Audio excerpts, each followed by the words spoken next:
Well, hello, everybody. I have an extra special guest for you today. You might notice some physical appearance resemblance. This is my sister, of all people, who is not only incredibly intelligent, but has studied law at the University of Dundee, spent a number of years over in Europe. And of course, as far as politics go, she's often a sounding board and has done a tremendous amount of research. And today we thought that it would be fun for the two of us, because we do lots of rants, offline, of course, that it might be fun to do one a little bit for all of you to see. And we thought, what better topic than Mr. Mark Carney, seeing we're in the federal election, and neither one of us have much love for Mark Carney, the globalist. And Kelly has done a tremendous amount of research, and I thought it would be worthwhile sharing with you before you make any election decisions, Quebec and Ontario. You may want to tune in and hear what she has to say. So welcome my guest today, Kellyanne Jack. Hey, Hi, Kelly. Nadine. How are Thanks. ya? Good. How are you? Thanks for inviting me.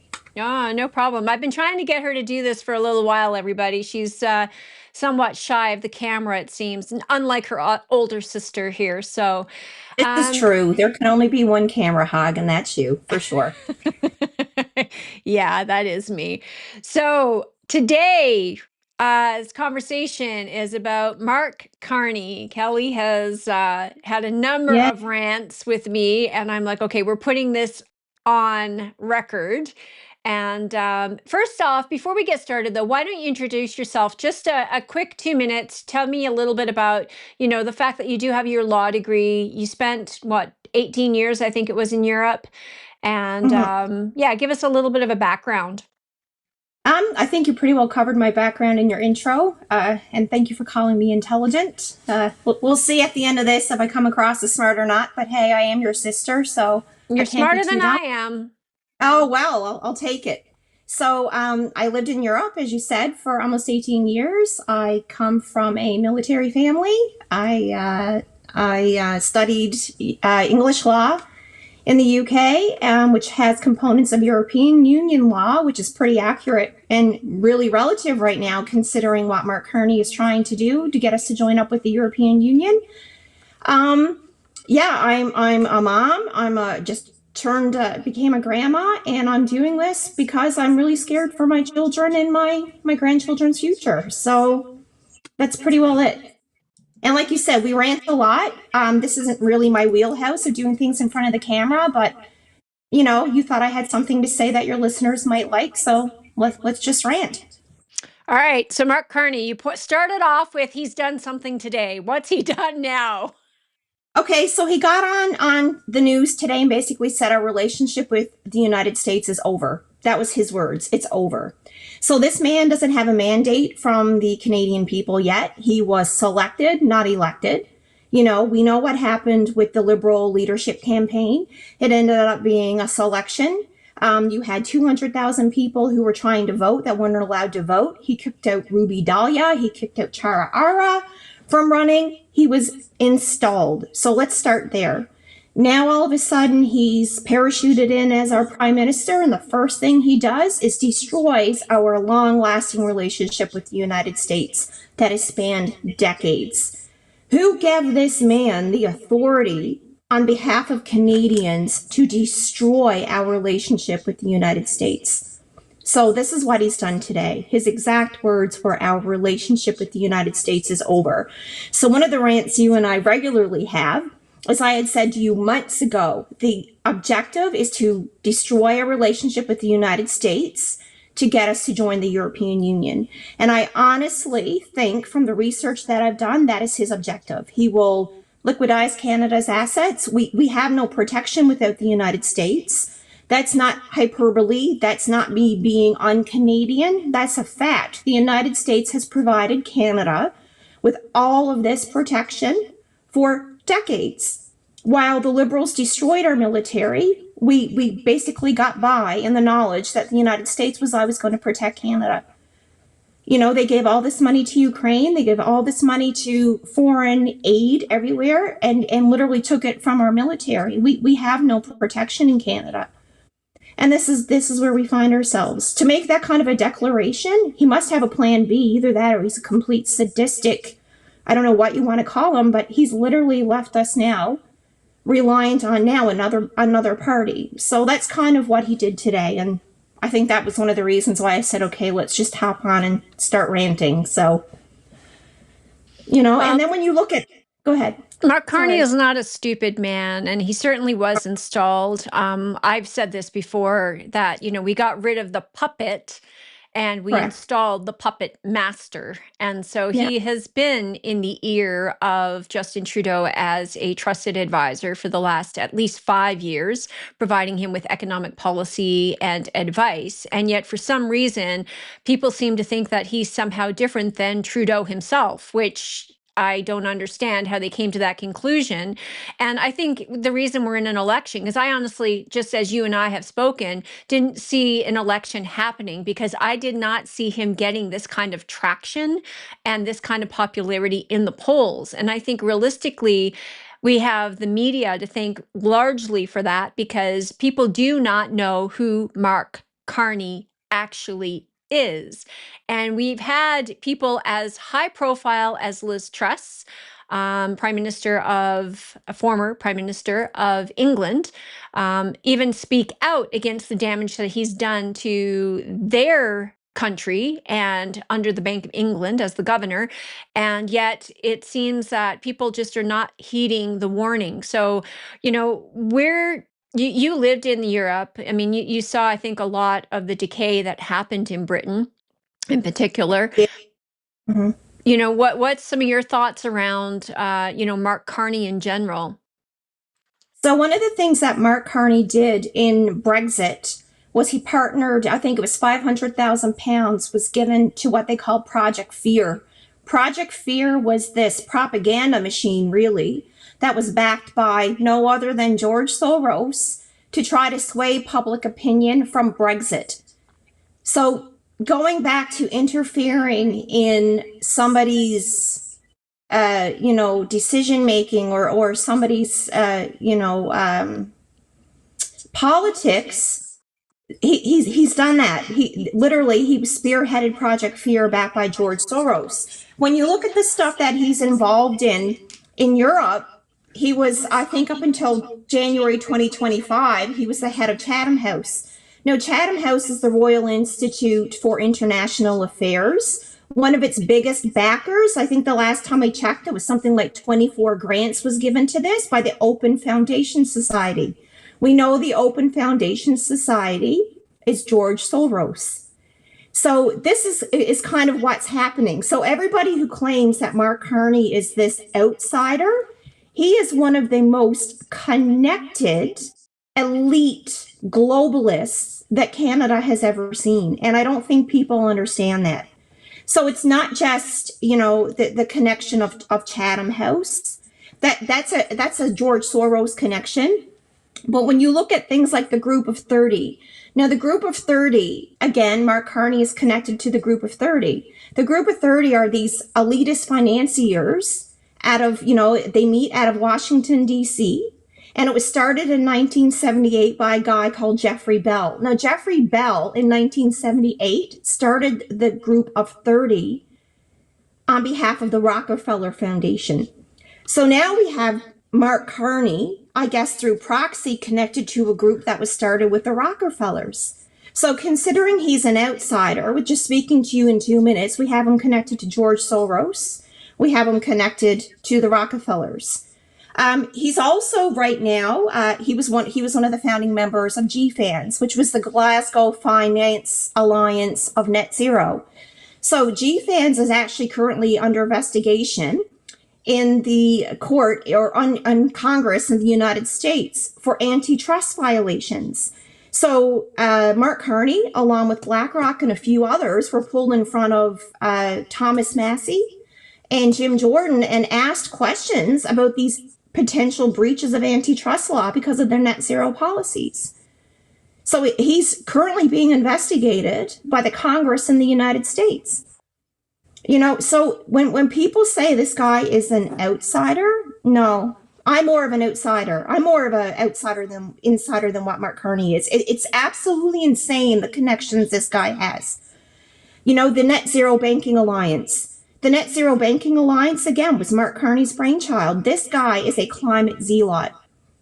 And then you wonder why Alberta is so mad right now because they know where this is going to end. The attacks on oil and gas. So, one of the other things too is, the whole thing with Brookfield, Brookfield Asset Management. So Brookfield Asset Management has, I think, 49% shares in pipelines in Saudi Arabia, along with the Ontario Pension Fund, Teachers Pension Fund. The Ontario Teachers Pension Fund is listed on the World Economic Forum website as a member. Well, the right? CPP is actually a WEF member, Yes, it is. so And yeah. the CPP Investment Board is a WEF member. So going back to, again, not an outsider. He owns, through Brookfield Asset Management, they actually own Dalrymple Mine in Australia. The Dalrymple Mine is a coaling mine. It's one of the biggest exports to China of coal. What do they use that coal for? Building steel. Now, I remember a few weeks ago that Mark Carney, on a CBC interview, turned around and said, oh, well, we're just going to add carbon tax to steel because nobody uses steel anymore. Well, how convenient, Mark Carney.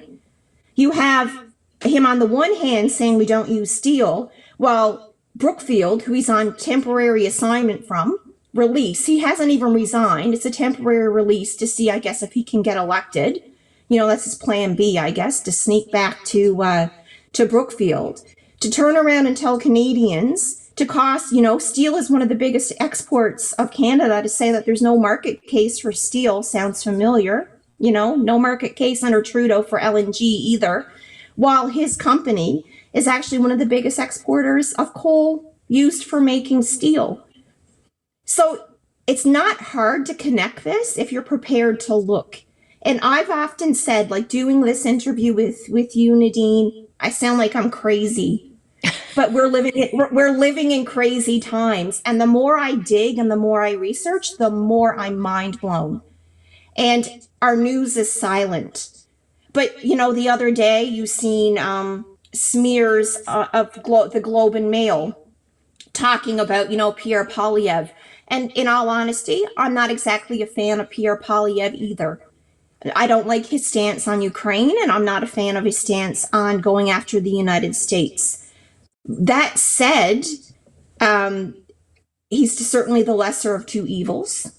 But when you have the Globe and Mail, who's actually in partnership with the Century Initiative, the Century Initiative is Mark Wiseman. Now, how do we know Mark Wiseman?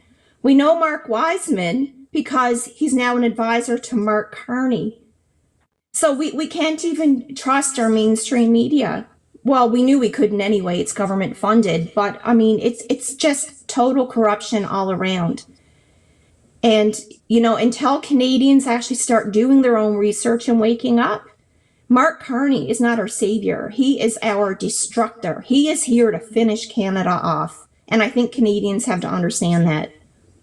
Well, I think a lot of Albertans have come to that conclusion, including even Premier Daniel Smith. But the reality is, the Liberals have gained a tremendous amount of traction in the polls. I think the last time I looked, we're at 41-42% in comparison to the Conservatives' 37%. So they are stealing the majority of the votes. It seems to be they're stealing them from the NDP, which looks like it's collapsing.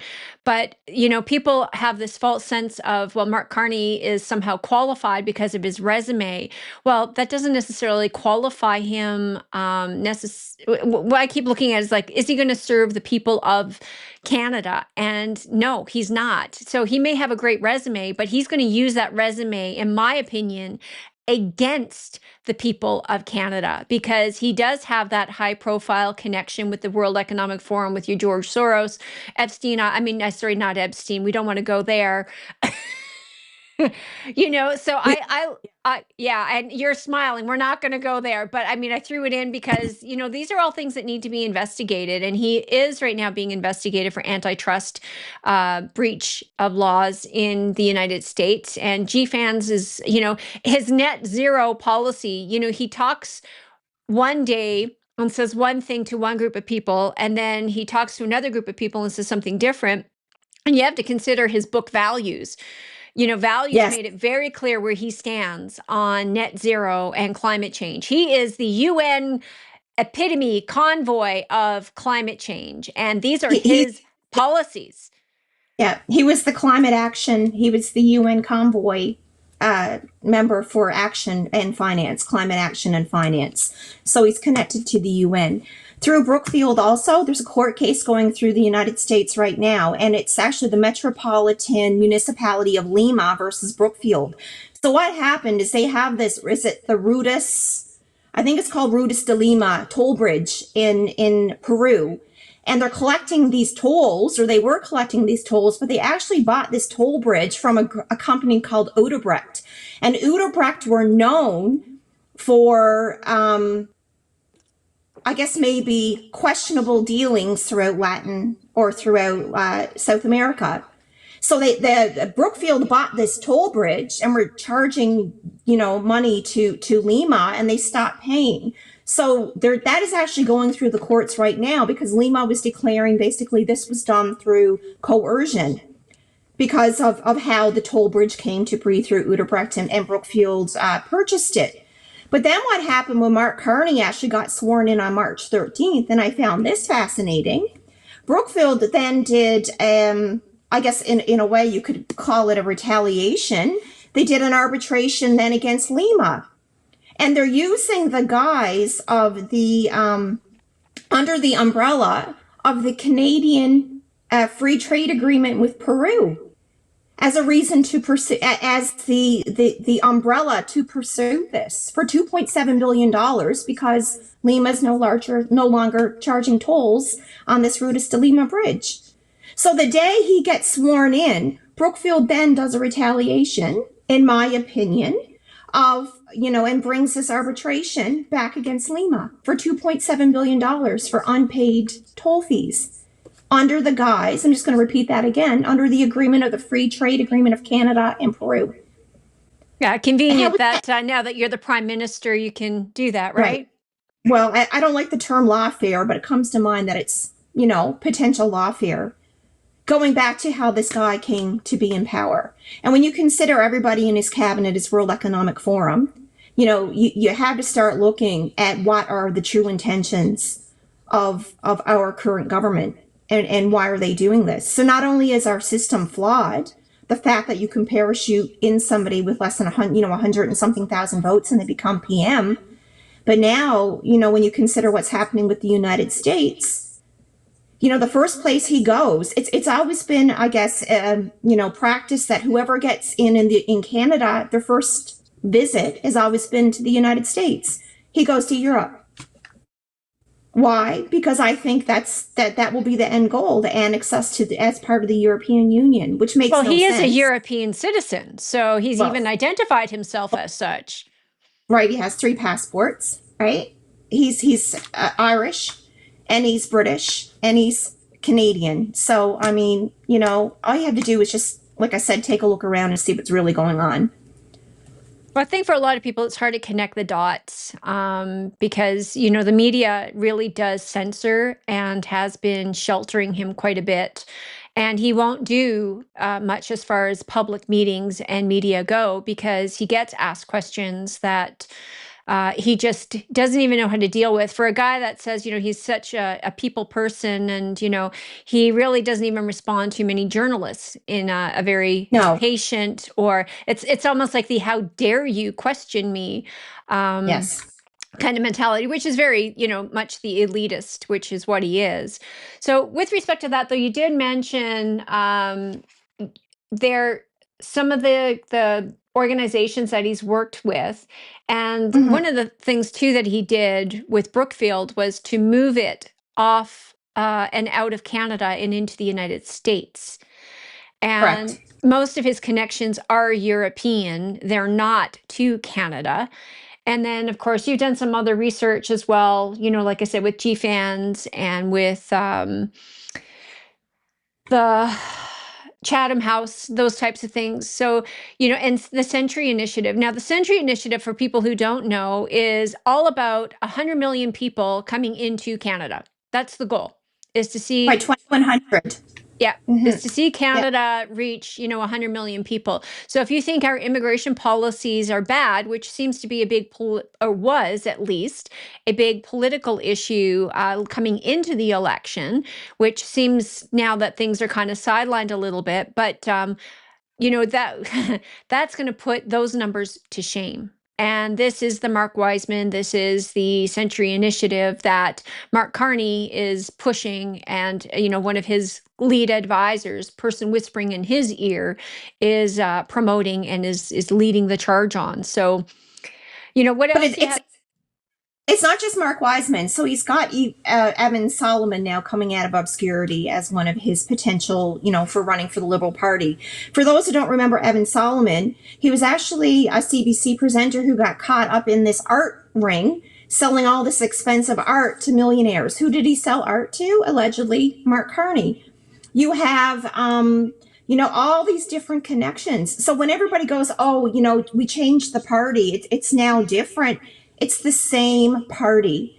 I think at last count, originally they said 87% of his Liberal caucus is the exact same as Trudeau's. As a matter of fact, that is now increased.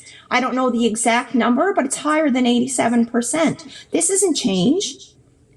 You can't just change the face knowing that they always follow party lines. So no matter what Mark Carney wants to do, they will vote for Mark Carney, knowing his connection to Justin Trudeau and Chrystia Freeland and Stephen Guilbeault. So when you actually truly look at who's running Canada, go to a group called Canada 2020. Canada 2020 is this think tank.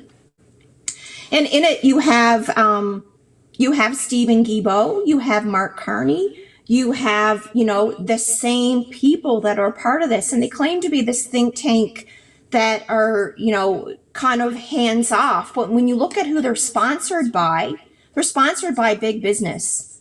That's who sponsors them. And, the more you look into it, the more you realize that the Gerald Butts, who's also on this board, the same person who's advising Mark Carney right now, Gerald Butts, same advisor that Justin Trudeau had. So this isn't change. You can change the face, but it doesn't change anything else. This is still the same Liberal Party. As a matter of fact, this is worse because this guy is even more connected than what Justin Trudeau was. And exactly what you said, Nadine. Justin Trudeau was the puppet. He's the puppet master. And this guy scares me. I've been screaming about this guy for about 2 months, including to our mother, because I kept saying it's always been about getting Mark Carney installed, and now he is installed. So, and you know what do Canadians do? The stupidest thing ever of elbows up. And it's like, come on, Ontario and Quebec, like seriously, get your crap together.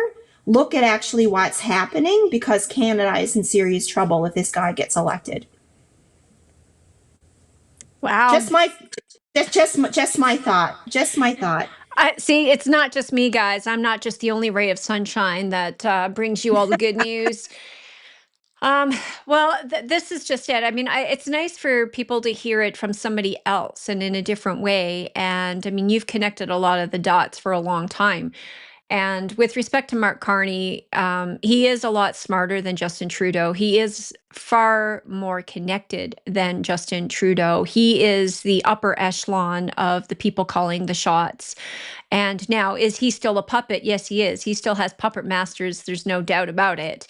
But the reality is he's higher up the pecking order in the chain of command there than Trudeau ever was. And if we have any chance now, Alberta, has made it very clear that, we're not going to kind of go along with this. I think Mark Carney are getting elected. And this is one of the things too. People say to me, "Oh, the election's not over." And I'm like, "Oh yeah, it is. The election was over the day that he called it, because there is no way that Mark Carney Yeah. stepped into No. this arena to lose." And so if they didn't have it in the polls officially, they would find a way unofficially to make sure that he was the next prime minister.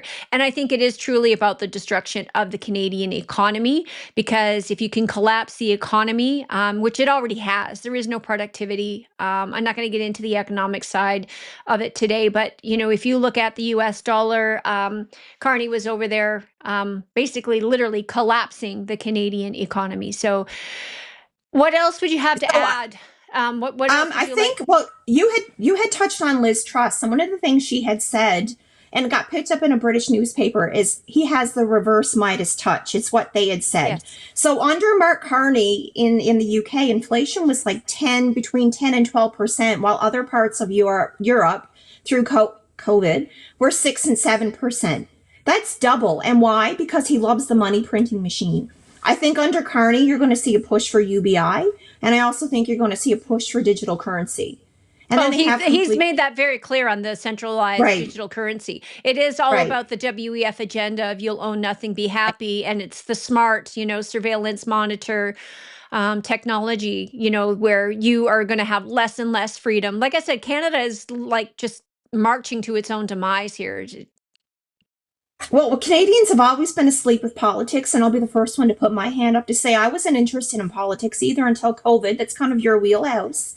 But, during COVID, when I couldn't get on a plane because I chose not to stick something in my arm I knew nothing at all about, I was like, hold on a minute here. We're supposed to be a democracy where I've literally been, told I can't go anywhere. I can't do anything. Don't kill grandma.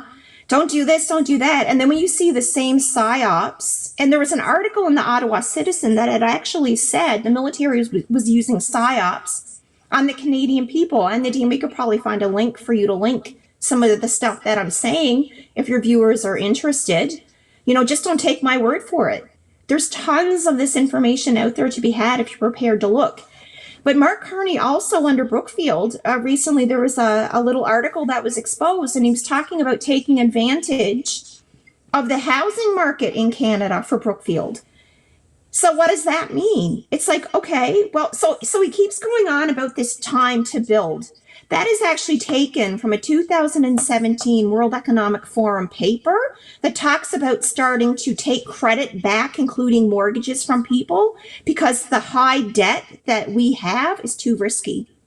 So every time you see him say time to build, that is referencing, and I can give you a link to that too, is referencing the World Economic Forum paper. So they have all of Canada addicted to credit. We are one of the highest indebted nations on the planet. The last time I looked, I think our growth was 0.5%. America, the United States, was 22% over the last decade. So when they call this the last decade, absolutely it's the lost decade. Our growth was 0.5%. Yeah, it's not only for the last decade, though. The OECD has already made the statement that Yes, it's the next 3 decades. Like there's right. nothing in the policy, and a lot this is economic policy. This is monetary policy that's done this, and this is not, as much as I'd like to be able to blame the Liberals for all of this, it's not just the Liberals. It's It was not. Stephen Harper who signed us up to Agenda 2021 at Correct. the time. And, there's a whole bag of them in this. It's not just the Liberal Party, but the Liberal Party has really, under Justin Trudeau, hit the ball out of the park. And now Carney is like the closer. He will just destroy what is left. And there is so little left. So one of the things I want to say too, so they don't want us to annex with the United States, but yet they're okay with us to annex with the European Union. So something Canadians have to understand about the European Union, and I speak on this because I studied European law, right? When in the European Union, what happens is you lose your sovereignty. The United States, if we were annexed, we're not losing our sovereignty. But in the way the European Union works is through Brussels, they pass what's known as directives and statutory instruments. which means your home country has no choice but implement them.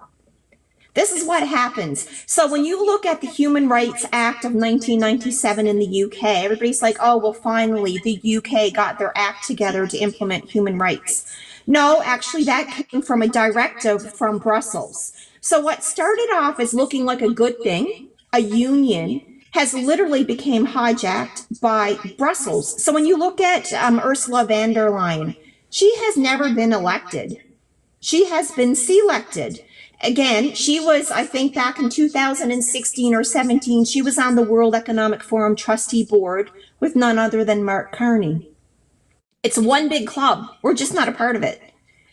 And this is, the more you look, the more you understand. This is the globalist agenda. So you can go on about Trump, orange man bad. You can do whatever. Is Trump a hothead? Absolutely. Can he be a little bit erratic? Absolutely. Would I call myself a die-hard Trumper? Absolutely not. But is the man trying to dismantle, in my opinion, the infiltration of countries around the world, starting with his own? Absolutely.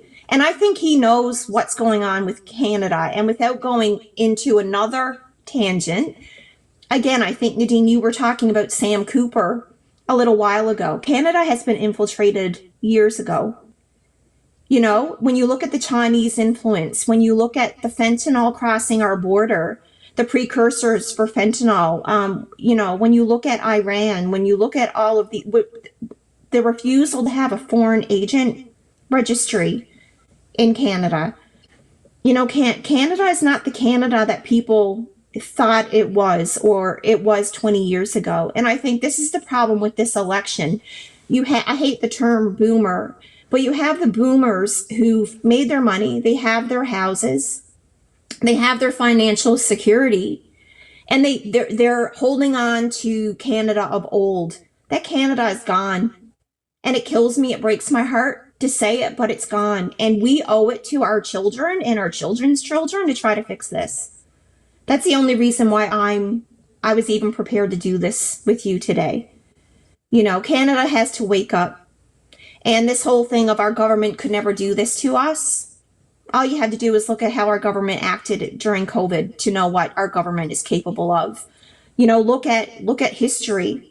You know, the JFK files just dropped in the United States. Go look at those to figure out what government is capable of. Look at, you know, the different conspiracy theories that are out there.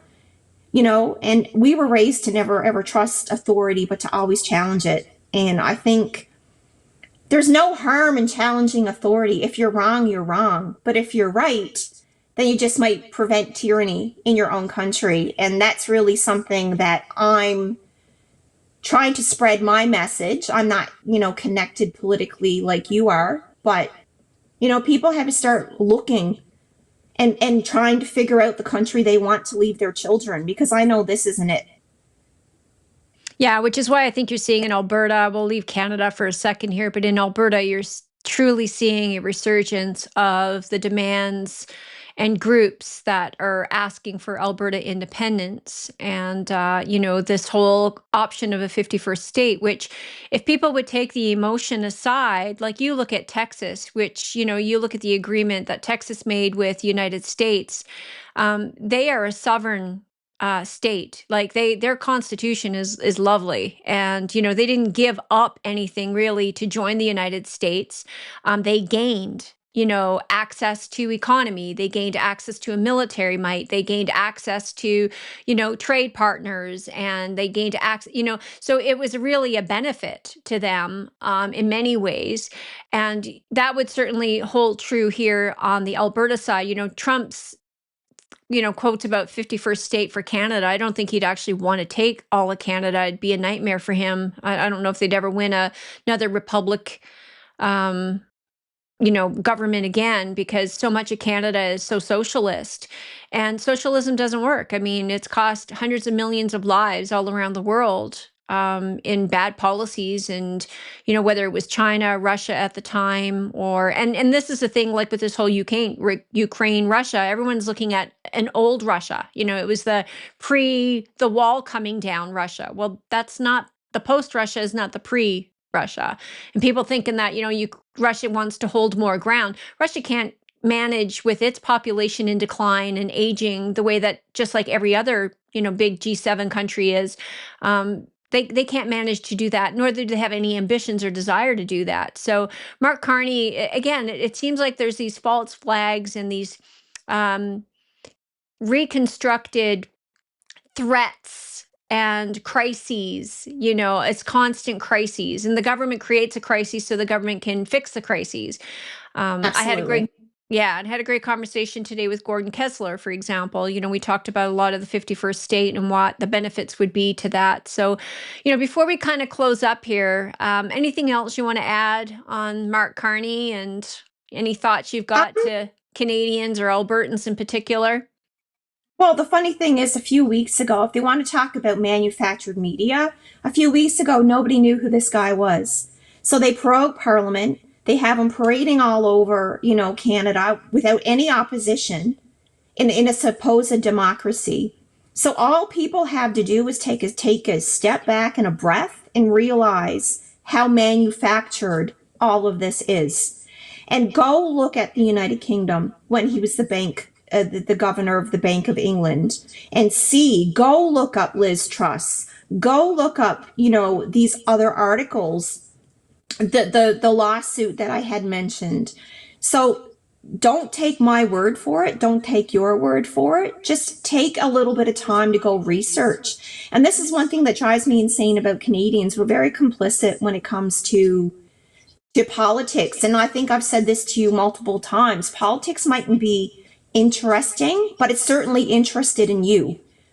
And until Canadians understand what has gone on and let go of this idea of what Canada was, it's never going to change.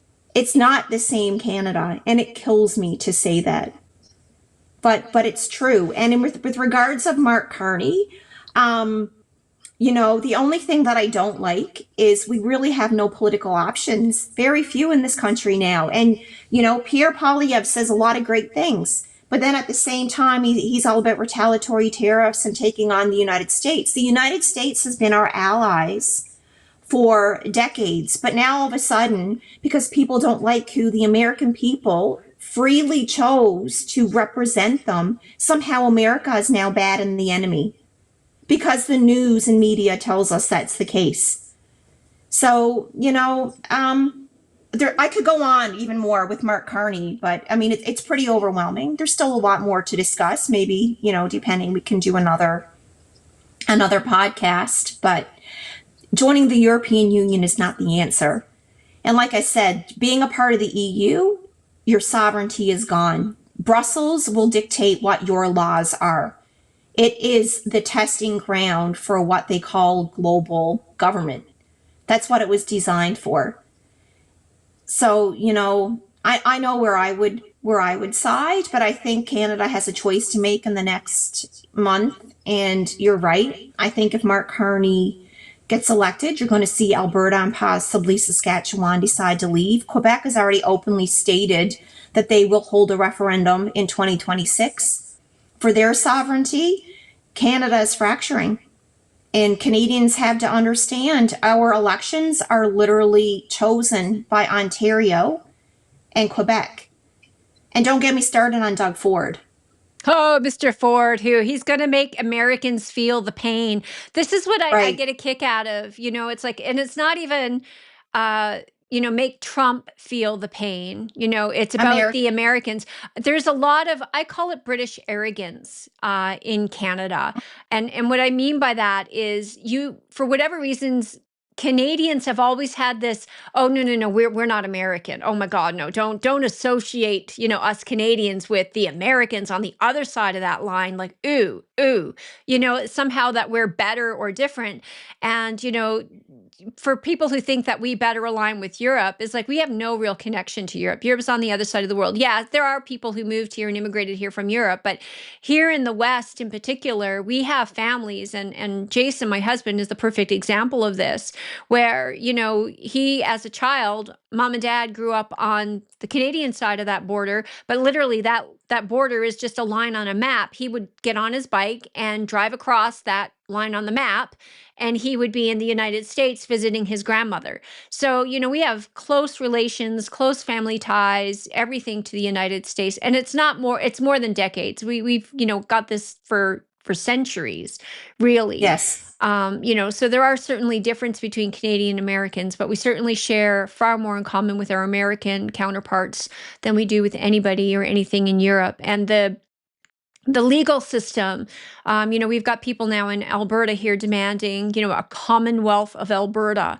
I'm like, oh, don't No. even there. That's something you might want to comment on because, you having been and studied that European law and Yeah. understanding what the Commonwealth from a legal perspective, it's like, why would you go through the heartache and the pain of separating in order to institute the exact same broken system as you're leaving?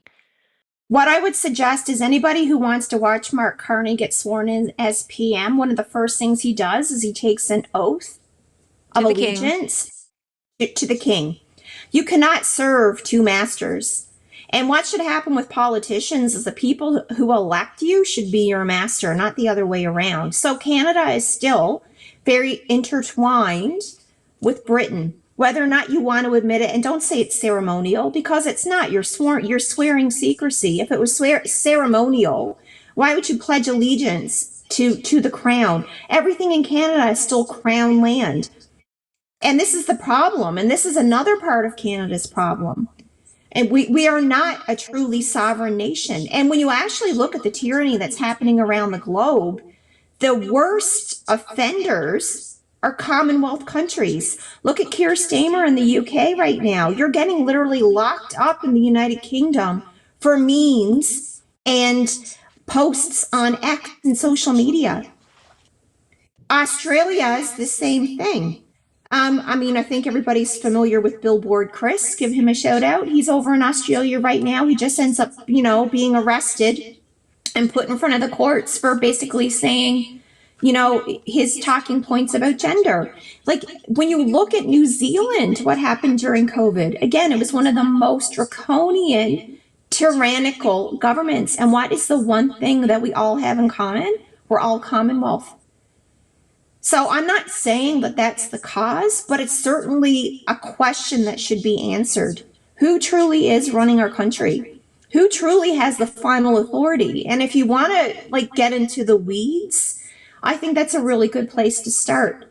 But the thing that for me that makes the United States such a beautiful thing is it really is a government of the people, by the people. Now I know what they went through again with Joe Biden. But they have a strong constitution. They have a strong Bill of Rights. We don't have that in Canada, as we learned, during COVID, that they can be suspended at any time. That's not a democracy, and it's certainly not a free society. So that's my thing, is people need to start asking questions. I'm not saying I have all the answers. I don't, but I'm inquisitive. Why? Because A, I want to save my country. But B, if it can't be saved, I want to make sure my children and my children's children are taken care of. And I don't think anybody in Canada could say that they don't want the same thing. But this whole blind allegiance of following and believing our government has gotten us here. So Canadians have to truly take a step back now and ask the question, why? Why was Carney parachuted in? Why are the media taking this stance? Why this whole elbows up? Because if you want to look at PSYOPs, elbows up is no different than don't kill granny, or we are all in this together. And this is what scares me, is the blind obedience that the Canadian government seems to, or the Canadians seem to have to our government, who hasn't earned our blind obedience. So, in that regard, it might be a good place to leave it, Nadine. I rant. I know. I go on. I need to learn to take a breath. But like I said, I could say so much more. But, yeah, thank you for at least being interested in what I have to say. I know you're fighting the good fight, the same as me. I know you're concerned for your daughter, my niece. and you want to leave the world a better place, and that's amicable. And I think it's not easy. This made me very uncomfortable. I'm not going to lie, to put my head above the parapet and put my face out there. But at the end of the day, if you're not prepared to stand up and fight for your children and your children's children, then, we failed the next generations. So, it'll be an interesting time in the next month. And I live in Alberta now, and I'm very grateful, that Albertans are very strong, feisty, independent people. And, at least I have solace in the fact that in Alberta, it won't be tolerated. So, Canadians have a choice now, because a liberal government, I think, will be the end of Canada. It will fracture it. I think Alberta, Quebec, and Saskatchewan will leave, and then I think others will follow. So there you go, So everybody. We just need to vote Liberal, make sure Mark Carney does get in, and then Alberta can I, get its independence. I could never vote Liberal, and I'll tell you why. I think I would implode. It's not in me to put an X by a Liberal. And the irony is, I was Liberal. I was Liberal for years. And the reason why I was Liberal for years is because they truly believed in freedom, and they believed in the things that liberty. And it's like anybody, I never left the party left me, and it left me a long time ago. And I haven't voted Liberal in, proud to say I never ever cast a vote for Justin Trudeau. But, it's, you have to take a look, at what's going on and leave the emotion out of it and the whole idea of conspiracy theories out of it, and take a step back and use your logic. That's really what I beg for Canadians to do. They get you so emotional and so hyped up that you have a tendency to believe, that, oh, the government is this and that, and, Trump is the bad one. And it's like, just take a step back, take a breath, and actually look at it logically. And I pray that people will come to a different answer. The Liberals are certainly not our saviors. 10 years, they've destroyed our economy. Like I said, 0.5% of growth. I question whether or not we're even a G7 nation anymore. Well, the hard part with growth is not even that. They've destroyed productivity altogether. There's too much regulation, too much spending. The government is the problem. Milton Friedman, has done a great book, and there's a number of great economic, things that you can read and explore on the problems with big government. And, it's killed every small business and medium-sized business here in Canada just through regulation and taxation. Right, As but you know, I've absolutely, owned my own yeah. businesses my entire life, and I have zero motivation to start the next one. Not here in Canada. I definitely want to do something, but I'm struggling to find, the motivation to do anything here in Canada right now. So you have Trudeau, who came out during COVID and basically called, small businesses tax evaders. On the other hand, you just have Brookfield Asset Management caught keeping all their money in a Bermuda offshore bank account. And moving their So headquarters to the United States New before York, they right? destroy the Canadian economy. And he had the nerve to say it was for the pensioners. And then when you look at things like you said, the CPP, they had mismanaged the CPP so badly in Canada that now you need a CPP too, a second CPP. And when you look back over the money that's gone missing from the CPP, and people are all, oh my God, Alberta is crazy for wanting to take it's the biggest contributor to the pension plan in Canada. And for Alberta to take control of their own money back, when you consider the mismanagement of the CPP, it's really not that crazy when you think about it.